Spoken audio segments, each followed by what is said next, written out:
woman. Is there no men? Are there no men in those marriages? All the burdens is women. Really? But then you, the same Christians, say the Bible said the woman is a weaker vessel, but she carrying all the load. She's the one responsible for keeping the husband happy, keeping the house happy, keeping the marriage successful, keeping the children successful. But you say she's a weaker vessel. But for being a weaker vessel, she's certainly carrying a lot of load. Women are tired. We need to stop. And women, as a woman, an African woman, I was born in Liberia. I was raised in America. But that doesn't mean I don't see it. It's happening even in the West. Not as often. Because the society in the West, they frown upon it.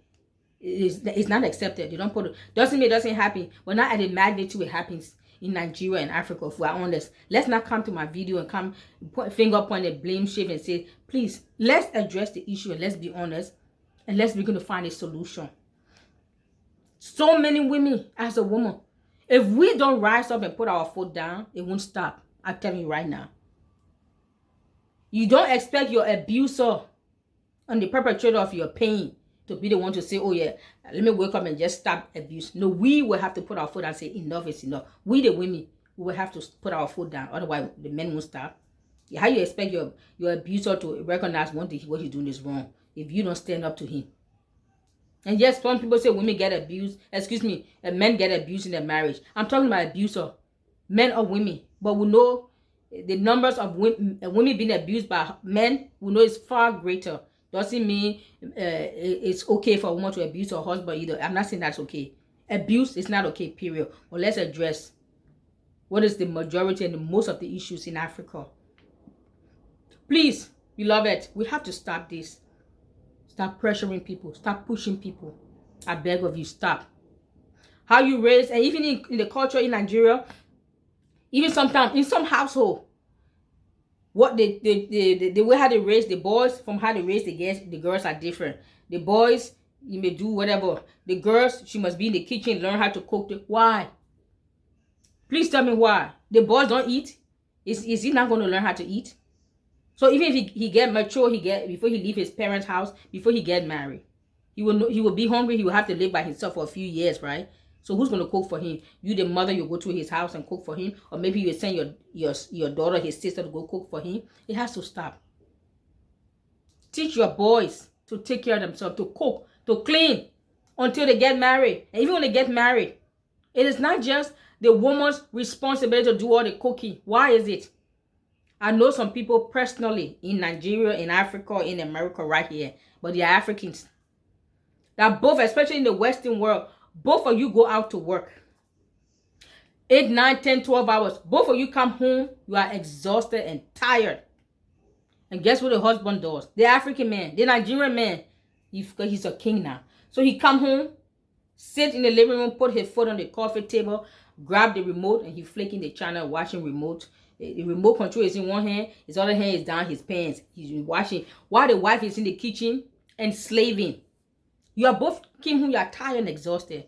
But the one who you call the weaker vessel, come home as exhausted as you are. She's in the kitchen, she's cooking for you.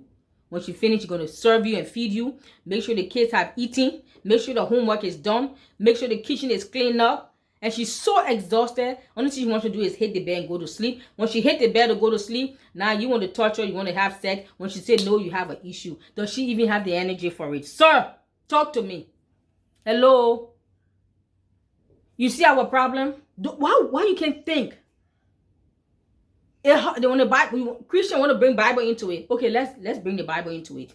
When the Bible said a man should love his wife as Christ loved the church, can a loving person sit down, know that he is tired, and see another loving person, his wife, that is just as exhausted as he is, and sit there and don't even think? Just let me go help my wife. Let me help her out a little bit. You don't do that. She must cook, serve you. Then when she's exhausted, you want to have sex, and she don't have the desire to. And if she doesn't, it's going to cause problems. So what she does, she just lay there and take it. That's what you want, right? You see? And if she doesn't say, are you cheating on me? Is there somebody else? No, there's nobody else. She needs help. She's exhausted. Considering she's a weaker vessel, where you make her take on all the loads of the family. She's tired. That's what it is. It's not somebody else. Hello? But can a man who loves his wife as Christ loved the church, that he will come home and sit down and see her as tired as he is, and he will see her enslaved in the kitchen? Can a loving man do that? Let's talk now. Can you love somebody and you see that every day? 1 year, 2 years, 3 years, 5 years, 20 years in marriage, nothing click in your head one day? Come on. Are you so self-centered, self-focused, egotistical narcissist that you can't even think about anyone else's comfort but your own? And you say, I'm the man, I'm the head. Which head? And you say, oh, the woman, what did they say? The religious statement? Oh, the man is the head. Yeah, the man is only the head if Christ is your head. And don't tell me that Christ is your head, Mr. Man, husband, that Christ is your head, but you don't have any sense to have love in your heart to help your wife out. The house belongs to both of you. The marriage belongs to both of you. The children belong to both of you. Why is it just the wife's responsibility to take care of that? Even though she works also outside of the home as much as you work. Why? You can't expect me to believe that Christ is your head. Christ, who is love, and he's your head. And for once, that thought never crossed your mind to help your wife out. Christ is not your head. You are your own head. Hello? You are heading yourself. So Africa, Africans, Nigerians, we have to stop. We created a society that allow women to stay into abusive marriage to the point of death. Because what will people think? What will people say? And I'm a woman of God, and she's teaching in the church, and she's singing in the church, and she's in leadership. And even if she's not a Christian, even if she's a secular person, the society will still come down upon her. They won't even ridicule the man. They won't even ask the man why she left, why she left him. Nah, the focus, the ridicule, the pressure, the mockery, the insult, it's all on the woman's head. Then you come and say the Bible says she's a weaker vessel. But for being a weaker vessel, she have taken a lot of brunt of your insults and your abuse. And you need to stop. And you need to stop now. One too many women have died. One too many. We don't want another one to come. And another woman died yesterday. Today, as I'm talking, they are dying. You know why you don't know about it? They're not famous.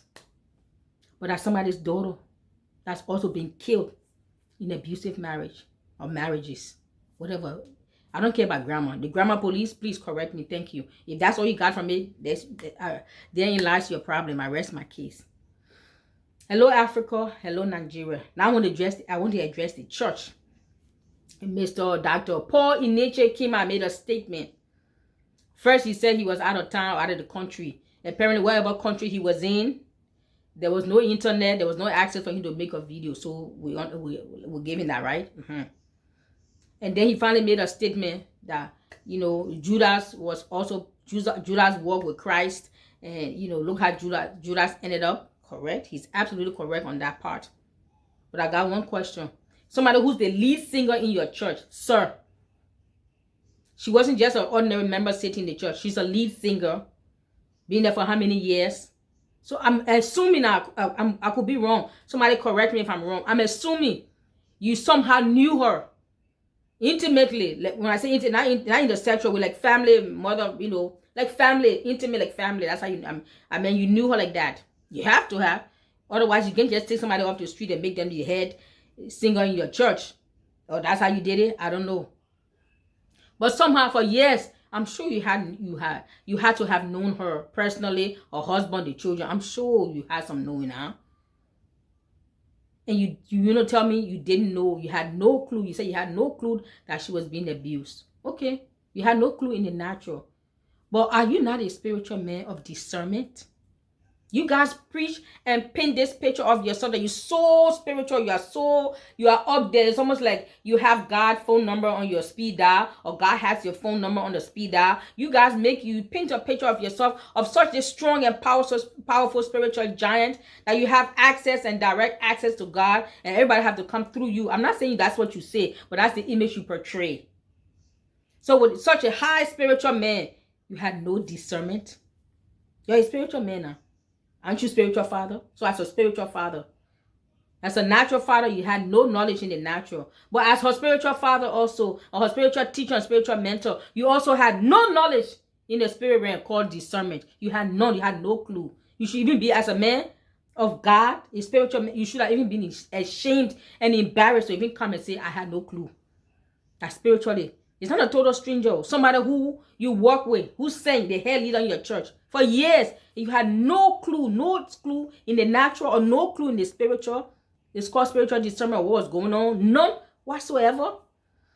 You should sit down and ask yourself, how come this happened on my watch and on my shave and I didn't know? You should sit down and seek and ask yourself that question. How come I didn't know?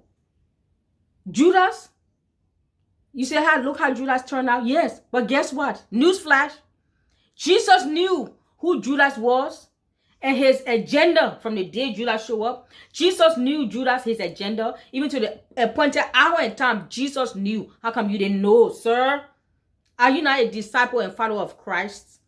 Are you not called to raise up disciples of Christ or disciples of Eneche and the rest of them? You see, these things are happening to expose you, all of you, that all of this is just noise. It's theatrical. It's a theater going on. It's not really God. It's not in the midst. Nobody expects you to know everything that is going on in everyone's life in your 50,000, capacity, whatever you call it. Nobody expects that. But somebody who that close to you, that's worshiping, that's supposed to come and charge the atmosphere before you come and preach, we expect you to know something for all these years. We expect you to pick up something and discern something in the spirit about what's going on in her life. Without even her saying a word, you're supposed to know. You say you're a spiritual father, you're a spiritual teacher. You portray your image as this powerful spiritual giant that knows all of this. You're supposed to know. Yes, we expect you to know. And that you don't know, you should go and lock yourself up and ask yourself, how come I didn't know? I have failed my people. I have failed God. How come I didn't know? Somebody this close. You see? Hello? I know all his minions and the disciples that will come on my comment. And if you come on my video to insult me, you just prove my point. That we're a society of abuse. If you don't have anything to say, anything additional, even if you have something contrary to say, you don't have to insult me. Go ahead. We can disagree, no problem. I don't have an issue with that. But if you now come and insult your stinking mouth, your this, you look at your nose, you just prove my point, my friend. And you just confirming to me that you two came out of an abusive home. Or you two are an abuser. That's why all that can come out of your mouth is an abuse under my video comments. That's it. You see? Africa, Nigeria, we need to wake up. It's sad that this happened. It didn't have to happen. It shouldn't have happened. If even the apostle or the pastor she sat under even had discernment, he would have picked up something in the spirit to intervene. And the husband supposedly, allegedly, is a deacon. Who ordained him? Is it you, Mr. Eneche, or maybe somebody else? But what are your rules and regulations and protocols before you even ordain somebody? How can somebody like this be ordained? You don't do any background check in the physical and do background check spiritually to pray and to seek the Lord to find out. Does he have the right characteristics and the personality and the nature? Does he even exemplify the nature and the attributes of Christ for me to even ordain him? What are your protocols to ordain anyone in your church? This should cause you, Mr. Eneche, and everybody else out there with the big mega churches and the big egos and the big heads. It should cause all of you to begin to search in your leadership now and find out. So it doesn't happen again. That this is a pastor, this or this. Find out. What are your protocols to ordain anyone? Find out what's going on in your leadership in their private lives. Yes, find out.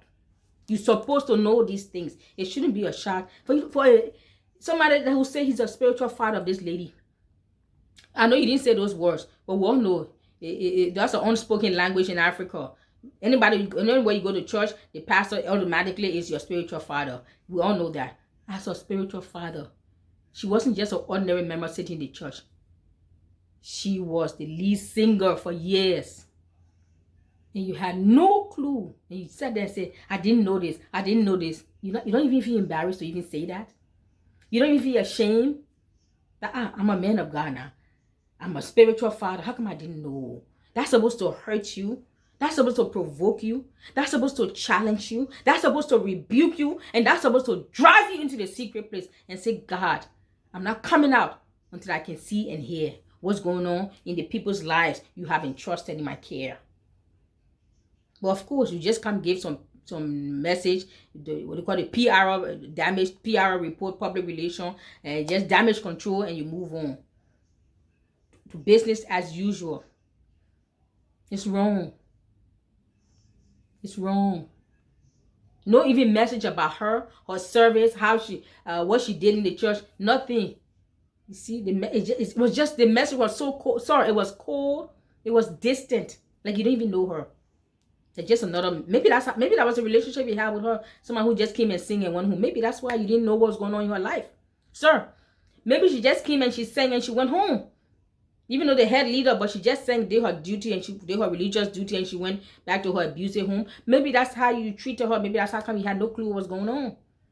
But even if you didn't have intimate relationship to know her like a family member, even if you didn't, you're still supposed to know. With the spirit of discernment, you don't even have to know somebody personally. God can still download. Yes. But were you interested? Africa, Africans, Nigeria, Nigerians, we cannot let this happen another day. Not on our watch, not on our shift. We have to start raising our young boys and young girls to respect themselves. But if they are also raised up in homes where they saw abuse going on, what do we expect? But now you're an adult and you know it's wrong. Please, make sure that you came out of an abusive home, but make sure an abusive home doesn't come out of you. Hello? And then we're talking about that's physical abuse. Now let's go to mental, emotional, spiritual, and sexual. The spiritual abuse is very simple. I'm the head, and whatever I say, you know that religion, they will use the very Bible to enslave you mentally, physically, spiritually in your home. You know that.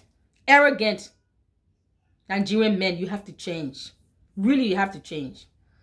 Nigerian women, really, we have to change. African, we have to change. Really, we have to change. So you abuse her spiritually. You abuse her mentally and emotionally. We all know what that means. Okay, mentally, somebody that cuss you, tear you down, talk to you anyhow, ridicule you, make you feel like you are nobody, this small, diminish you with your self-esteem, becomes so low, curse you, oh you are stupid, oh you are this, you amount to nothing, you are a useless woman, all kind, you know, verbal, just verbally tearing somebody down with your words, emotional abuse. And some women would think, oh, well, he didn't beat me. Oh, he didn't punch me. He didn't knock me out with a punch. No, he didn't knock you out with a punch physically. But he knocking your spirit and your soul out with a punch verbally and emotionally. Which is worse? One is not better than the other. They are both abused and they are evil. It's not tolerated. It's not accepted. It should not be tolerated. And there are women today that are dying in their marriages. Because of what? Emotional and mental abuse. Isn't it? He may never raise a hand onto you, but he doesn't need to. He have damaged you and killed you in your soul. Some women, they are so numb. They have taken those years and years of verbal and emotional abuse. They have withdrawn from the marriage. They are there physically performing their wifely, physical duty or the motherly duty, but they have withdrawn from the marriage. They have emotionally and mentally withdrawn. They are numb. It's like a walking dead. They are physically alive, but they are dead inside. They are numb. They are cold. They are bitter. They are angry. They are frustrated. And sometimes, unfortunately, the husband who had brought them like this had abused them to this level. They will take their anger and their abuse out on their children or on the house girl, the maid, isn't it? Or on the worker if she's working in the office or she have a job, she will take it out on her employees. You see?